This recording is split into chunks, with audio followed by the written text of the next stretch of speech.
ልምድ አለ ገብቷል። አንተ ልምድ አለ። እኔ ብዙም የማውቀው ጉዳይ የለም፣ ሌሎቹ የሚያውቁ ጉዳይ የለም ምናምን ምናምን። ማስተናገድ የሚችለው ማን ነው? ማኛው ነው። አሁን እነሱ በሰሩት ስራ ማኛው በሰሩት ስራ ማንም ተጠያቂ አይሆንም። አንተን ግን ክርስቶስ ልኮ ነው ብዬ ነው የማስበው። ምን አልኩ? እግዚአብሔር ይባረክ። ምን ሆነ መሰለ፣ ምኑ መሰለ፣ በብዛት የነካኝ ነገርን ልዘግብ።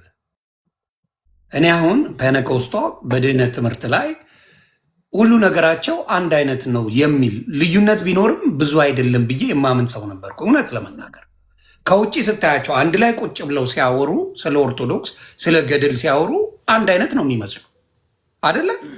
ምንም እዛ ላይ ቅሬታ ሳያሰሙ ስለ እነሱ ዲኖሚኔሽን ሳያወሩ ምን ሲሉ ዲስከስ ሲያደርጉ እኔ አንድ ነው የመሰሉ። ኤፍሬም ብታመጣው፣ ኤርሚያስ ብታመጣው፣ ዳኒ ብታመጣው፣ ሌሎቹ ብታመጣቸው፣ እዛ መሪጌታ የሚባሉ ብታስቀምጣቸው አንድ ላይ ሲቀመጡ ክርስቶስን የሚሰብኩ መስለውኝ አብሬ ዱቅ አልኩ። ቀስ እያልኩ አራድዬ ልጅ ይጠይቃል፣ በውስጥም በውጭም ይጠይቃቸዋል ጥያቄዎች። ድንብርብር ሲሉ ታያለ። መተ ደግሞ ትጠይቃለህ፣ ድጋሚ ድንብርብር ይላሉ። በውስጥ ትጠይቃለህ፣ ይደናብራሉ። ትይዛለህ።